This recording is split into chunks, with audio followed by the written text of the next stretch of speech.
ሰላም እንዴናችሁ ወደ መንጌቲዩብ እና እንደዚሁም የቲክቶክ ቤተሰቦቼ በድጋሚ እንኳን ወደ ቻናሌ በሰላም መጣችሁ ዛሬም እንደተለመደው በአስተማሪ ቪዲዮ ተመልሻለሁ ለዛሬ ይዤላችሁ የቀረብኩት አስተማሪ ቪዲዮ በአብዛኞቻችሁ ጥያቄ መሰረት what are the difference between sign and symptom ብላችሁ ጠይቃችሁ ነበር so difference between sign and symptom ምንድነው የሚለውን ለመነጋገር እንሞክራለን ማለት ነው እንግዲህ sign and symptom አብሪቬት ስናደርገው SSX ተብሎ ሊቀመጥ ይችላል ማለት ነው ይሄ የህክምና ተማሪዎች የሚጠቀሙበት ወይም የህክምና ባለሙያዎች ሊጠቀሙበት የሚችሉት ወይም የሚገባ የአብሪቬሽን ብለን የምንጠራው ማለት ነው በቀላሉ እሱ ይሆናል ማለት ነው እንግዲህ እነዚህ ላይ SSX ወይም sign and symptom ብለን ልንገልጽ እንችላለን ማለት ነው እንግዲህ sign and symptom ማለት የበሽታ ምልክት ማለት ነው አንድ ሰው በሽታ ከታመመ በኋላ ለዛ በሽታ የሚያሳየው ምልክት ይኖራል ማለት ነው ያን የበሽታ ምልክት በመናስቀምጥበት ሰዓት sign and symptom ብለን እንጠራለን ማለት ነው እንግዲህ በዛ መካከል ሁለቱም የበሽታው ምልክት ቢሆንም there is a slight difference between sign and symptom ነገር ግን በሁለቱ በsign and symptom መካከል ላይ የሆነ ልዩነት ይኖራል ማለት ነው እንግዲህ sign and symptom ልዩነቱ ምን ነው የሚለውን እንነጋገራለን ፋሚሊዎች ቤተሰቦች በመሆኑ ቤተሰቦች ቀለል አድርገን ለማየት ያክል የሳይን እና ሲምፕተም ልዩነት ምንድነው ከተባለ ሳይን ማለትም ሲምፕተም ብለን የምንጠራው ሁለቱም የበሽታ ምልክቶች ማለት ነው አንድ ታማሚ ሊያሳያቸው የሚችለው የበሽታው ምልክት ሳይን ኤንድ ሲምፕተም ብለን እንገልጻቸዋለን ማለት ነው but የሳይን እና የሲምፕተም መካከል ላይ ትንሽ ልዩነት ስላለው እሱ ነው የምንመለከተው ማለት ነው የመጀመሪያው ሳይን ማለት ምንድነው ስንል it is an objective data ብለን የምንጠራው it is an objective data ይለናል እንግዲህ ዴታው objective ነው ከተባለ ምን ማለት ነው the data always true or valid ማለት ነው ያ ማለት ከፔሸንቱ የምንሰበስበው ዳታ የምንሰበስበው መረጃ በሙሉ ትክክለኛ የሆነ እርግጠኛ የሆነ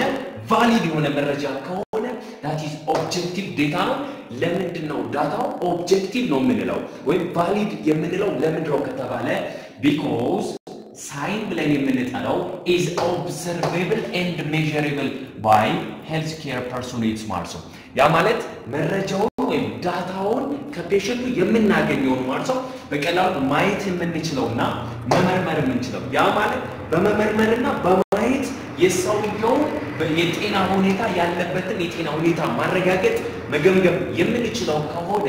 that is also known as sign ይባላል ማለት ነው ያ ማለት objective data ነው ዳታው truth ነው and then observable እና measurable ነው ማለት ነው ሌሎች ሰዎች ሊያዩት የሚችሉት ሌሎች ሰዎች በቀላሉ ሊመረምሩት የሚችሉት ዳታ ነው ያም መሆኑ የተነሳ ትክክለኛ የሆነ መረጃ ተሰበስባለን ማለት ነው ከታማሚያችን ማለት ነው ወይም በሌላ አጠራር everybody ይላል ወይ healthcare personnel ማንኛውም ሰው ወይ የጤና ባለሙያው can make sure about the other person or the patient's feeling ማለት ነው ያ ማለት የጤና ባለሙያ ወይ ሌሎች ሰዎች ስለዛ ሰውዬ የበሽታ ያለበት የጤና ሁኔታ ምን ደረጃ ላይ እንደሆነ ምን ሁኔታ ላይ እንዳለ በቀላሉ እርግጠኛ ሆኖ መናገር የሚችልበት ከሆነ that is called sign ብለን እንጠራለን ማለት ነው እንግዲህ እንደ ኤግዛምፕል ሳይን ውስጥ ሊካተቱ የሚችሉ ነገሮች ምንድናቸው ከተባለ የመጀመሪያው ቫይታል ሳይን እንግዲህ ቫይታል ሳይን ብለን የምንጠራው አንድ ሰው ያለበትን የጤና ሁኔታ ከምናረጋግጥባቸው መንገዶች አንዱ ቫይታል ሳይን አሰስ ማድረግ ነው ቫይታል ሳይን በዋነኝነት ምን ሊሆን ይችላል ቦዲ ቴምፕሬቸር ነው የሰውነት ሙቀት የጨመረ ቢል የሰውነት ሙቀቱን በቀላሉ መለካት ይቻላል ፐልስ ሬት እንለዋለን ያ ማለት የልብ ምቱ ማለት የልብ ምቱ ከጨመረ ወይም ከቀነሰ ደግሞ እንደዚሁ የልብ ምቱን መቁጠር ይቻላል ሪስፓራቶሪ ሬት ወይም አር ብለን የምንጠራው አለ የስርዓተ ትንፈሳው መጨመር መቀነሱን በቀላሉ መለካት መመርመር እንችላለን ማለት ነው blood pressures ብለን የምንጠራው አለ ያ ማለት የደም ግፊቱ ያ ማለት vital sign ብለን የምንጠራቸው the four common vital sign ብለን የምንጠራቸው body temperature pulse rate respiratory rate እና blood pressure በሙሉ መለካት የምንችላቸው ለክተን የሰውየውን የሙቀት መጠን የሰውየውን የልብ ምት የሰውየውን የስርዓተ ትንፈሳ የሰውየውን የደም ግፊት መጠን ምን ደረጃ ላይ እንዳለ ማረጋገጥ እንችላለን ማለት ነው ማረጋገጥ ስለምንችል measurable ነው ማለት ነው measurable ከሆነ ደግሞ truth ነው ማለት ነው objective data ነው sign ብለን እንጠራለን የመጀመሪያው ሁለተኛው ስኪን ከለር በማየት ያ ማለት የታማሚውን ስኪን የቆዳውን ከለር በማየት አንድ ጃውንዲስ ከለር ከሆነ ወይም ሲያኖሲስ ብለን የምንጠራው ጃውንዲስ ማለት ምንድነው ከተባለ yellowish discoloration of skin ማለት ነው የቆዳ ወደ ቢጫ ከለር መቀየር that is also known as jaundice ብለን እንጠራለን ማለት ነው የቆዳ ደግሞ መበለዝ bluish what discoloration ብለን የምንጠራው ማለት ነው bluish discoloration of skin ማለት ነው የሰውነት መበለዝ ማለት አንድ ሰው በቦክስ ወይም በሆነ አደጋ ከደረሰበት በኋላ ያ አደጋ የደረሰበት ቦታ ይበልዛል ያን ጊዜ ሲያኖቲክ ሆኗል ወይም bluish discoloration ብለን እንጠራለን ማለት ነው ስለዚህ ወደ ሰማያዊ ከለር መቀየር ወይም መበለዝ በሰውነት ቆዳ ቢጫ መሆን እንደዚህ ስኪን ከለሩን በማየት ኦብዘርቭ በማድረግ ማረጋገጥ ስለምንችል ለውጥ መኖር አለመኖር ማየት ስለምንችል ሳይን ብለን እንጠራለን ማለት ነው ሌላው ውንድ ነው ውንድ ማለት ቁስል ማለት ነው ስለዚህ ቁስል ካለ ቁስሉን በማየት ኤኒዌይስ ምን ሊሆን ይችላል ኦፕን ሊሆን ይችላል ኦር ክሎዝድ ሊሆን ይችላል ማለት ነው ክሎዝድ ወይ ኦፕን ውንድ ሊሆን ይችላል whatever ውንድ ካለ ቁስል ካለ ያደገ ድረሰበትን ቦታ በማየት ማረጋገጥ እንችላለን ሌላው ብሊዲንግ ምን ነው ስፔሻሊ ምን አይነት ነው ኤክስተርናል ታይፕስ ኦፍ ብሊዲንግ ብለን የምንጠራው አለ ኤክስተርናል ብሊዲንግ ማለት ውጫዊ ደም መፍሰስ ብለን የምንጠራው ማለት ነው ግን ደም መፍሰስን በሁለት እናያለን ኢንተርናል እና ኤክስተርናል ኢንተርናል ማለት ውስጣዊ ደም መፍሰስ ሲሆን ኤክስተርናል ደግሞ ውጫዊ ማለት በቀላሉ በአይናችን ማየት የምንችለው ስለዚህ አንድ ሰው ደም እየፈሰሰ ነው ቢል ደም እንደሚፈሰው መመልከት እንችላለን ኦብዘርቭ ማድረግ ስለምንችል ዴታውን አይተን የነገረንን አይተን ማረጋገጥ ስለምንችል ሳይን ብለን እንጠራለን ማለት ነው ወይንም any laboratory finding ማለት ነው laboratory finding ማለት የሆነ ናሙና ልከን ከዛ ከላቦራቶሪ ምርመራ የምናገኘው ሪዛልት ወይም ፋይንዲንግ በሙሉ ምን ውስጥ ይካተታል ከተባለ ሳይን ውስጥ ይካተታል ምክንያቱም ሜጀር ስላደረገው ምክንያቱም ኦብዘርቭ ስናደርገው ስለዚህ ኦብዘርቭ እና ሜጀር አድርገን ከፔሸንቱ ከታማሚው የምናገኛቸው መረጃዎች እነዛ ምን ብለን እንጠራቸዋለን ሳይን ብለን እንጠራቸዋለን ወይም ሳይን የሚለው ላይ ይቀመጣል ማለት ነው ውድ ቤተሰቦቼ ማለት ነው ሁለተኛው ሲምፕተም ማለትስ ምንድነው የሚለው በቀላሉ ማየት ነው እንግዲህ ሲምፕተም ከዚህ ጋር ስናነሳስረው ሲምፕተም ማለት is a subjective data ነው የሚለው subjective data ይለናል እንግዲህ subjective ማለት ምንድነው ከተባለ it is not observable and measurable by others ያ ማለት ባጭሩ ግላዊ መረጃውን የሚኖረው ወይ የሚይዘው የራሱ ብቻ የሚያቀው የሚረዳው ሌላ ሰው ግን ሊያቀው የማይችለው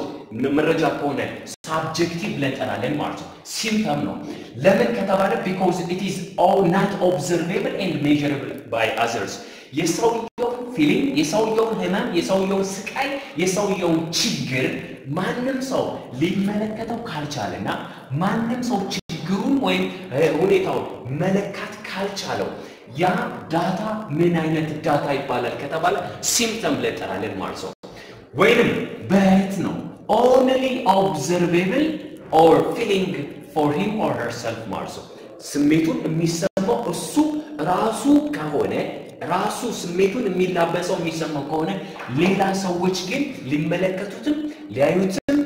ሊለቁትም የማይችሉ ሰውየው ብቻ የሚሰማው የሚታወቀው በቀላሉ ያ ከሆነ ሲምፕተም ብለን እንጠራለን ማለት ነው ያ ማለት the patient or the person express his or her feeling by him or herself ያ ማለት subjective የተባለበትም ግላዊ ማለት ሰውየው የራሱ ስሜት በራሱ መንገድ ይገልጻል ግን ያንን ስሜት ሌላ ሰው ሊለካለትም ሊመረምርለትም ሊያይለትም አይችልም ማለት ነው አይቶ ማረጋገጥ አይችልም ማለት ነው ያ ማለት no one make sure about your or others person feeling ማለት ነው ማንንም ሰው ስለዛ ሰው ስሜት ስለሚነግረን ነገር ማንንም ሰው እርግጠኛ ሆኖ መናገር አይችልም ማለት ነው ለምን ሲባል because the data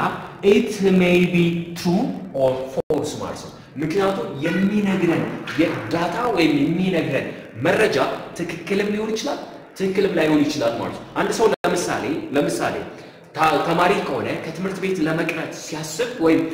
ከክላስ እየተማረ ከክላስ መውጣት ቢፈልግ ራሴን አመመኝ ወይ ሆዴን ቆረጠኝ ቢል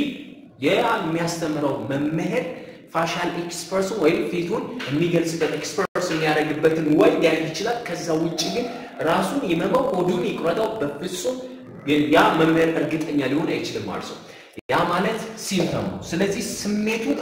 ስሜቱን በራሱ መንገድ የሚገልጽበት ግን ሌላ ሰው ያን ስሜት ሊለካው ሊያየው የማይችለው ከሆነ ዳታው ግን ትክክልም ሊሆን ይችላል ማለት ነው ሳይን ላይ ስንመጣ ግን always ምድረው ትሩዝ ነው ቫሊድ ነው ለምን ኦብዘርቬብል እና ምን ስለሆነ measurable ስለሆነ ማለት ነው ማን ሌሎች ሰዎች ሊያዩት ይችላሉ ሌሎች ሰዎች ሊለኩት ስለሚችሉ እዚህ ጋር ግን ሌላ ሰው ሊያየው አይችልም ሌላ ሰው ሊለካው ስለማይችል የሚሰጠን መረጃ ትክክልም ላይሆን ይችላል ማለት ነው ለምሳሌ አንደኛው ምን ሊሆን ይችላል ሄዴክ ማለት የራስ ምታት ወይ ራስ ህመም ማለት ነው አንድ ሰው ራሴን አመመኝ ቢለን እኔ ራሱን ይመመው ራሱን ይቁረጠው ምን ያርገው ይፍለጠው በፍጹም ስለዛ ሰው ስሜት ወይ የዛን ሰው ስሜት ማወቅ አልችልም ማለት ነው ምክንያቱም ራስ ህመምን ማየትም አይቻልም ራስ ህመምን በቀላሉ መለካትም አይቻልም ማለት ነው በብዛት ልናደርግ የምንችለው ራሱን ካመመው ራሱን እንዲያመው